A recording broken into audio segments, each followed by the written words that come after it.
Welcome back, and thanks for being with us here on Morning Live. Now, in the latest opinion piece in the Sunday Times on Times Live, journalist, author and commentator Eusebius McKaiser argues that South Africans will truly only have themselves to blame if the political landscape does not change in 2024.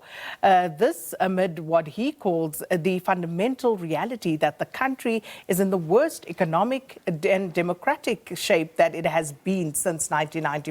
And he attributes the status quo partly to voters continuing to fall for the ruling ANC's new rhetorical trickery.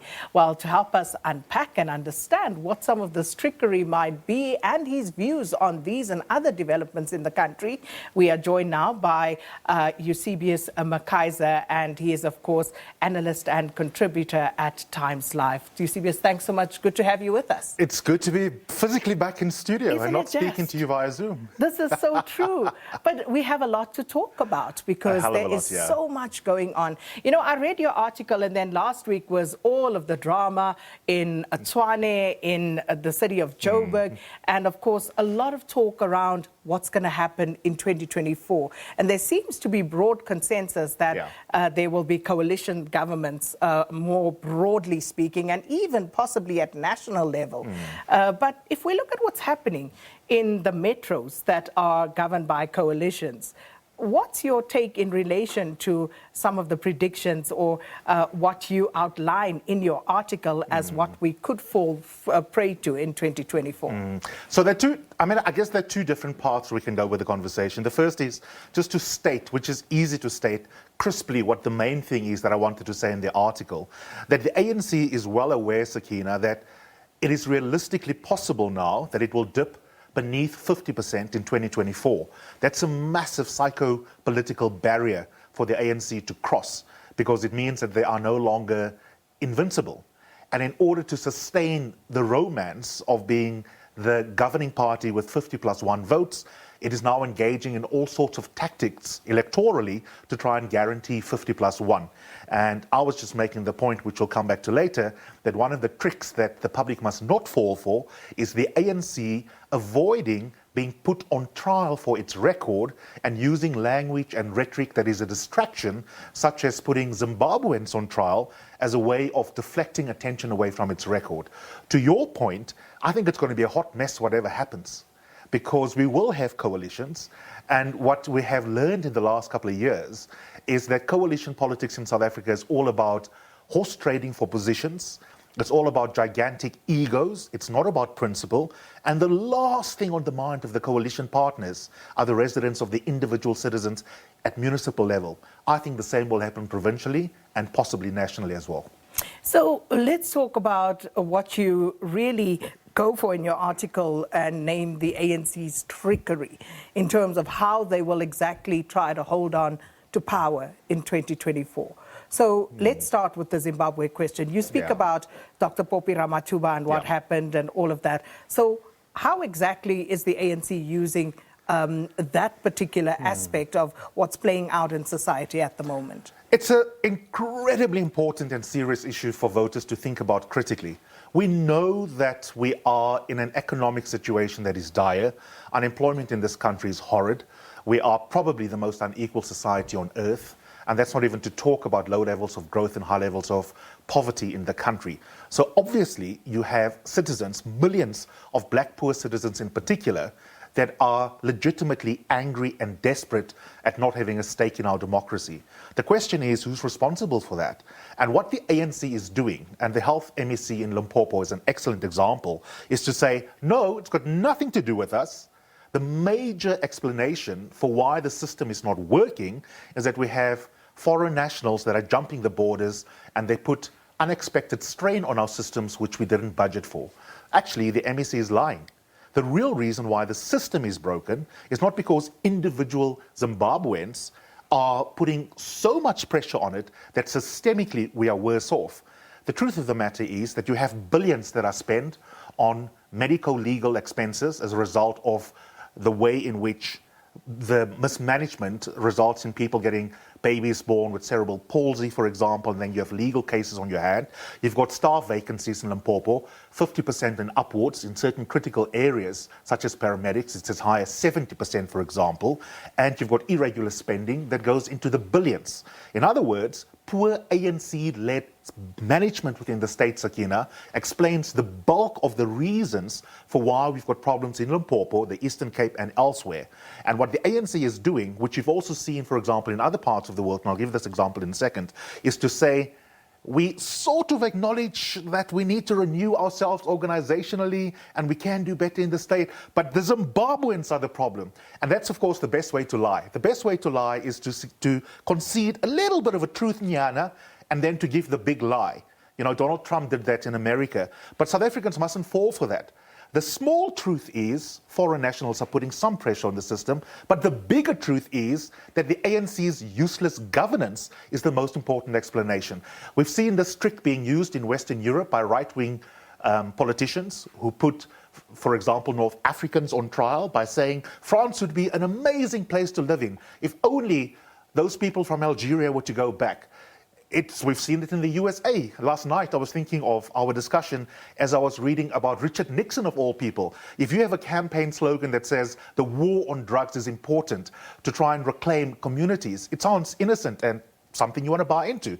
But then if you scratch beneath the slogan, it turns out that actually the real target were black Americans and hippies and left-wing anti-war white Americans. But you're not going to say I'm targeting black communities, but when you say let's criminalize drug usage, marijuana usage, then you can indirectly get at the people that you actually want to get in. That's what the ANC is doing. It's not going to say we hate poor black South Africans, but it's going to say illegal immigration is the problem and get poor black South Africans to stop putting the ANC on trial. And my message in the article is examine the ANC's record critically. Don't fall for the trick of them wanting to change the conversation.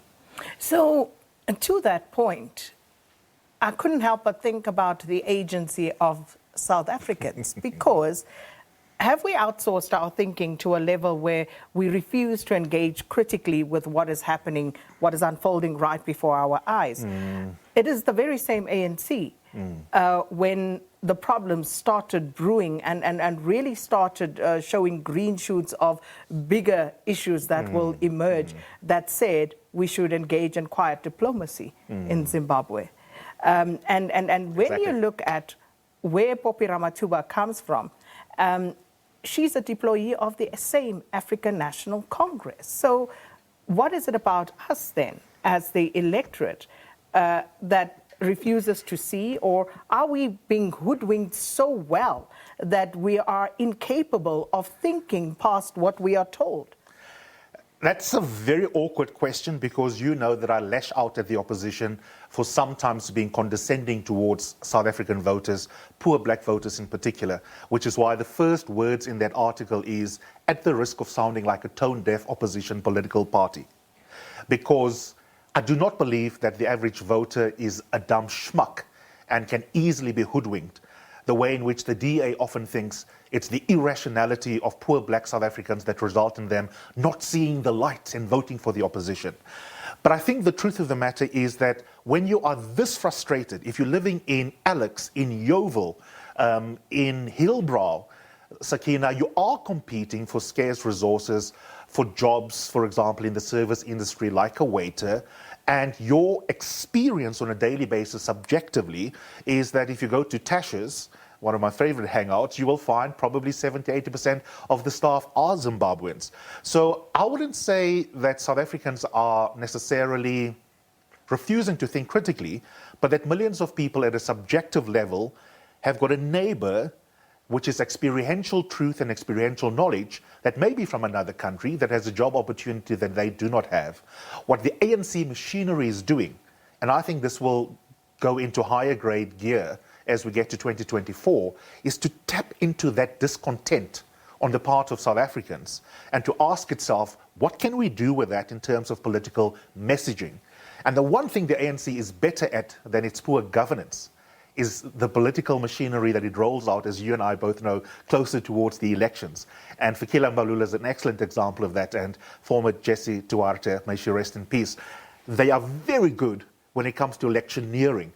And I am saying, let's anticipate that trickery. What the Health MEC in Limpopo is doing is an example of what Luthuli House is going to do on a large scale in terms of messaging. Does it mean that we are not capable of critically thinking? Well, everyone who's watching Morning Live right now can go to work knowing differently. So then it's up to us to make sure that we use our agency differently to how we used it yesterday, exactly to your point. So also tapping into the point you make about the objective lived reality of many South Africans who do have a problem in competing for the very same scarce resources with foreign nationals, some who are in the country illegally. We can't just pretend that that in itself is not a problem. But how then should we best address this? And where are the opposition parties when it comes to situations like these? How would you assess how they have addressed this matter?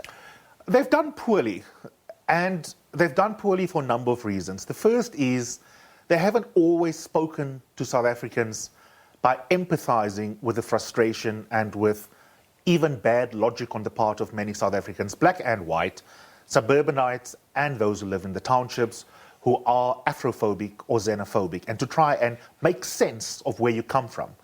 A politician that has done this the best is Gayton McKenzie.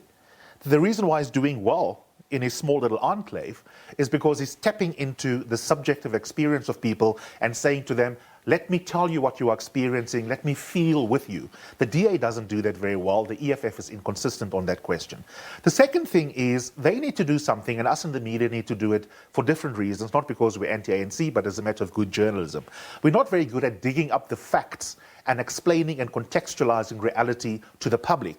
And as a result, we disempower individuals from exercising their political agency in the way in which you are suggesting. For example, if I was an opposition party leader in Limpopo, I would make sure that the information campaign is massive on unearthing and using infographics on social media, to take one example, in demonstrating the real facts of why the Health MEC finds herself having a crisis. I'll give you another stat, for example, Sakina. I mean, the amount of money that gets sent back from many of our provinces runs into the millions as a result of money not being spent in budget allocations. So there you have this woman who has the audacity to say to a patient undergoing surgery imminently, you are killing my system, literally, which as a statement literally is false. And yet, on the other hand, you've got money from many of our provinces that gets sent back to the Treasury. Now, if you're a viewer watching, you might go, yeah, she's right. It might not be the right place to say it, but it's true. That woman is taking someone else's place in that bed. Meanwhile, back at the ranch, there's money that's being underspent. Now, if you're in the opposition, the question is, why are you not making sure that the right critical facts are actually the ones that are dominating discussion on radio, in the media, social media, your own YouTube channels? And that's the kind of opposition political response that we don't see enough of. And if I was an advisor to the opposition, that's the way in which I would respond to the ANC's, quite frankly, disinformation campaign about its record in government. So when we look at the question of xenophobia and Afrophobia, how best could the media have dealt with this? And you know, I'm asking this because in the aftermath, I remember the day after that video came to light. For some reason, it took me back to 2008, and I was very concerned about us as South Africans and, you know, this label of being xenophobic and Afrophobic in particular. And it really disturbed me because those pictures that made headlines over the world at the time, I looked at it again, and you have this man who was set alight, and in the background, people literally raising their hands and their fists in triumph. And there's something very disturbing in all of this. And I couldn't help but liken that to, once again, the othering, you know, how it's easy to do something as inhumane once we have othered people. I couldn't agree with you more, and that's the essence of what our political parties are doing. They are othering and they are scapegoating, and they're doing so for short-term gain. What's even more disturbing is that it's not even done from a premise of being pro-poor, pro-South African. It's being done from a premise of how can we maximize our chances of not losing political power. In other words, the Health MEC of Limpopo actually doesn't give a damn about poor black people. If the ANC did, then services would be excellent, even in parts of the country where we don't have foreign nationals. But that's not the case, which means that actually we have an elite, pro-elite, black-led government that is weaponizing the discontent of poor South Africans to put foreigners on trial and to other foreigners and to scapegoat them, even though secretly our government is both anti-foreigner and also anti-poor black South African. What should we do in the media? Well, I think at least two things. When we report on these stories, we should stop behaving, as my good late friend Karima would have said, as stenographers. Your job is not to say, he said, she said. Open your window and see whether it's raining or whether the sun is shining, and make sure that you are contextualizing a false claim next to the truth. When we report on the rhetoric and the claims that are made by people like the Health MEC of Limpopo, and they are obvious falsehoods, the reportage that we come up with must contextualize those falsehoods, because we have a duty to do so. That is not slanted journalism, that is simply good journalism. And then the last thing we can do is that there is, of course, a difference between reporting and broadcasting.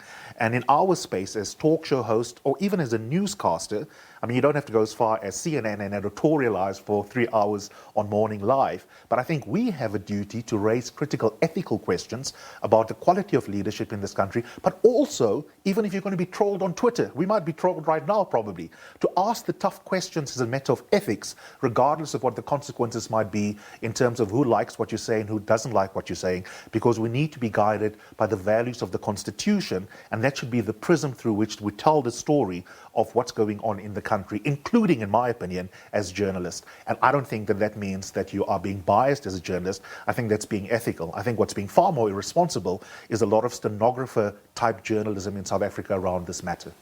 So in the lead up to 2024, as we close this, what should South Africans be thinking about? I think South Africans must put all political parties on trial on the basis of fact, and to ask tough empirical questions, whether you talk about the DA that's running your province, or whether you talk about the ANC, or whether you have a coalition in your municipality, and to say to them, you promised this is why I voted for you. I still don't have a tap in Hellenvale.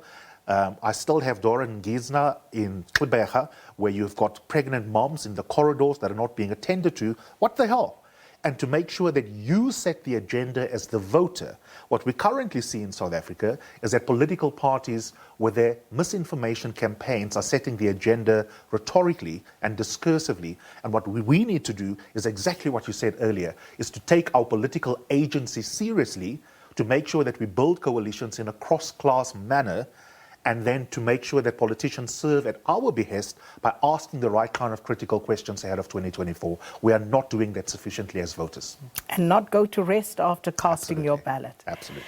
Eusebius McKaiser, as always, and fascinating and exciting listening to you. Eusebius McKaiser there giving us his views on who would be to blame should the ANC find its way back in 2024. And quite a bit to mull over there. Let us know what your views are as well at Morning Live SABC.